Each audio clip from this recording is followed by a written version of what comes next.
Good morning, good afternoon, good evening from wherever you may be in the world, and welcome to the second Paddock Walk here this weekend at Oschersleben. We've just had practice and qualifying. And how exciting was that? It was super exciting. We had 2 red flags. Yes. 2 red flags, limited laps available for the drivers. And I mean, even I was very nervous actually, standing there watching them. Oh, I was nervous for the drivers even, because at some point the clock just kept ticking. Of course, we had the red flag at Valkenberg as well during qualifying. The clock just kept going. Luckily for the drivers though, and especially the man that was standing in front, they stopped the time at 10 minutes. So Alice Pietzi had about 1 lap to put his time in, and he delivered. Pole position for him. Linus Grunfors in P2 and Theo Jernberg ending up in P3. All in all, they were lighting up the timing screen like a Christmas tree at the end. It was enjoyable to watch, I must say. Yeah, it was very enjoyable. And I mean, I'm a driver myself. I know how difficult it is to do your laps. And then there's a red flag. You have to abort. You have to enter the pit lane. Yeah. You don't really know what's happening. And the time, as you say, the clock was just running. Luckily, Paddock Walk, our race director, managed to stop the clock. Yeah. And then the drivers had to, reload, refocus.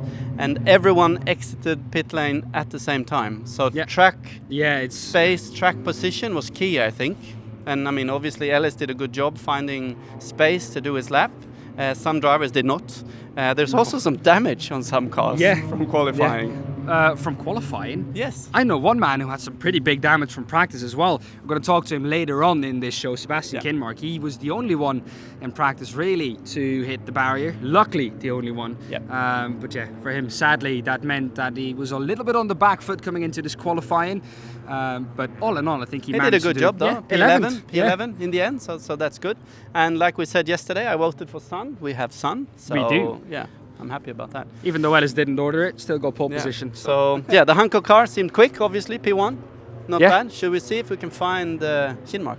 Yeah, let's try and find him. Yeah, I think it's a long walk though. No, we start with Danny Meyer. Oh, Danny. So important. Without him, we wouldn't be able to have these races here. Danny Meyer, you can see it. Beautiful. Home race for him. Danny, of course, you're such an important person to the series with your e-safety. Tell us, what do you do during a weekend to keep the drivers and everyone in this paddock safe? Actually, we, NXT Gen Cup, also have an own intervention car that we place at the track during a session. And this intervention car has some special equipment that we use for the case that the car is electrically unsafe. So it's some rubber mats, some plastic hook and measurement devices where we make sure that when the rescue guys, like all the guys that work normally at the track, need to access the car, have a safe working environment.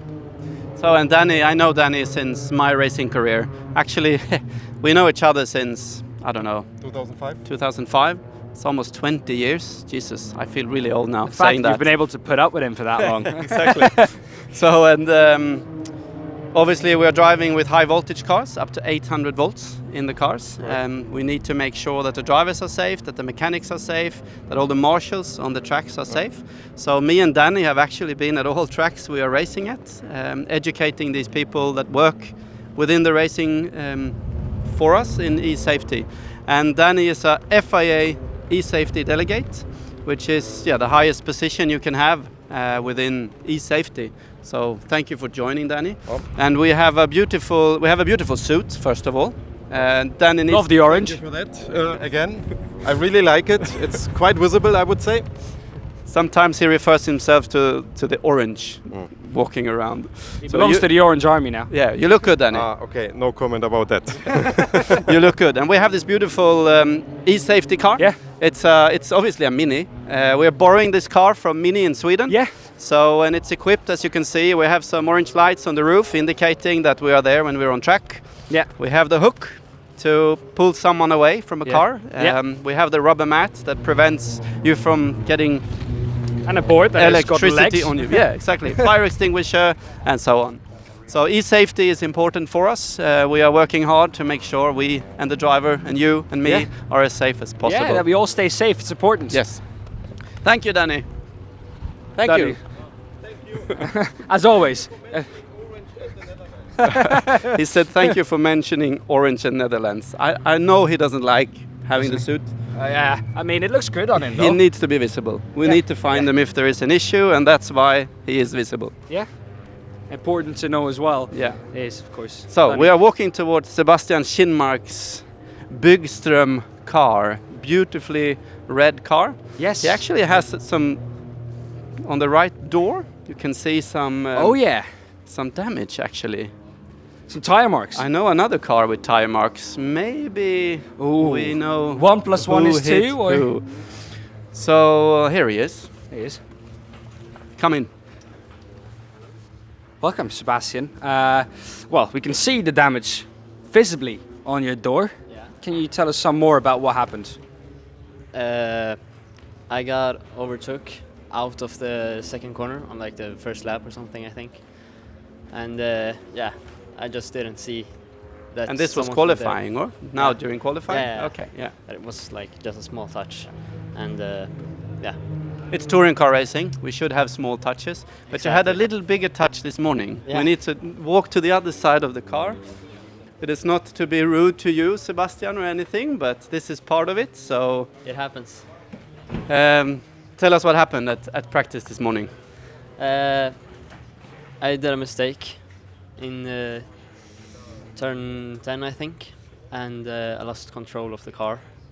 And then, yeah, it's pretty high speed through that corner. So I ended up in the tires. So was it a hard hit, or you could not continue to drive, It obviously? was pretty hard, yeah.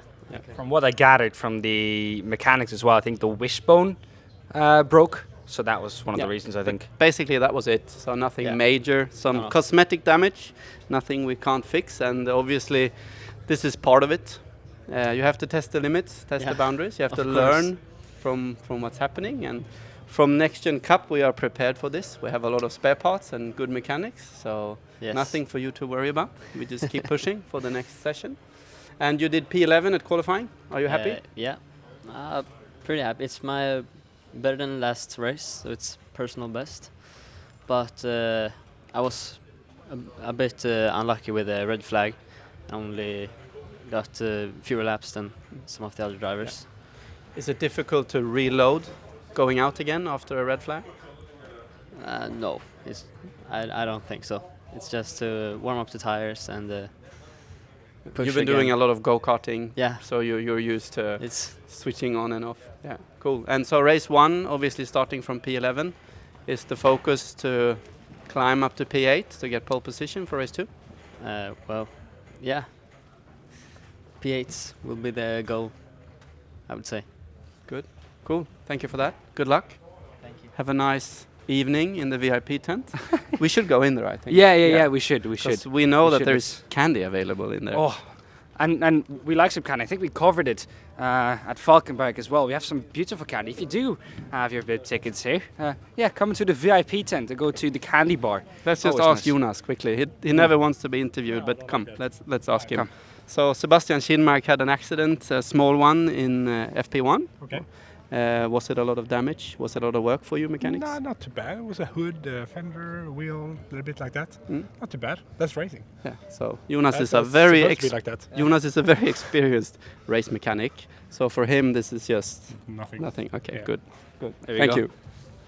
Does it off like nothing happened. We need to watch out for Christian though when we Yeah. walk in here. Let's try and avoid him. So, here's Theo. Let's talk to Theo. Yes. Theo, P3 at qualifying. Yeah. Well done. Thanks. What's your impression? Fun. Two red flags and a pretty long track, at least compared to before. So hard to put the lap together, but I think I managed pretty good. We had 2 red flag situations, Yeah. and after the first one, you had to get into the pits, refocus. Do you Yeah. think it's difficult, or was it easy for you to do? No, just that the time was running, so we were just waiting to go out again. But Was it difficult to find good track position? Because we actually had 2 cars colliding during qualifying, fighting for track position. yeah, I think I managed pretty okay. But then I caught up to someone, but in the end I find some space. That's good. Let's see if we find someone else to. Yeah, let's ask try and how- find how, someone else. We had obviously Bartos caused the second red flag. Yeah. He went off the track, ended up in the gravel trap. So so we had to abort. Maybe we should talk to Louise. What do you think? Do you Yeah. have some good questions for her? We interviewed Louise earlier today. Back then, Louise, when we interviewed you, you were in P16. We get into qualifying, and you managed to pop in a time that puts you in 9th on the grid. Yes, Happy? I am. I'm pretty proud of that. What was the difference for you that made it from practice to qualifying? In the practice, I took it pretty safe. Didn't push that much. I think I had 3 laps now that I pushed and actually got decent time on. Then it was pretty much red flag the entire race. So How did you manage after the second or after the first red flag? Because of course, getting back into the rhythm, was that something you struggled with? no, not really. I was behind some pretty fast drivers, so I could take their back a bit. All right, seems like Louise is pretty happy with a 9th position, as you should be, coming from 16 in practice. Well done, Louise. Yeah. I mean, she did the right thing. She followed some of the top drivers as well, learning, seeing what they can do. I want candy. Let's get some candy. Let's get some candy. Yeah, we need candy. So I'm seeing there's someone looking at us. I think we need to need to hurry need to up. be quick. So One, just one. Just one. Which ones do you like? I love these ones. The soda pops. This one. And the hats. Okay, let's go. Okay. Sorry. Yeah. Thank you all very much for watching. We are being run out of the tent. Thank you all very much. Catch us tomorrow for the race. 12:20 local time and 18:15 local time. Until then, bye bye. See you then.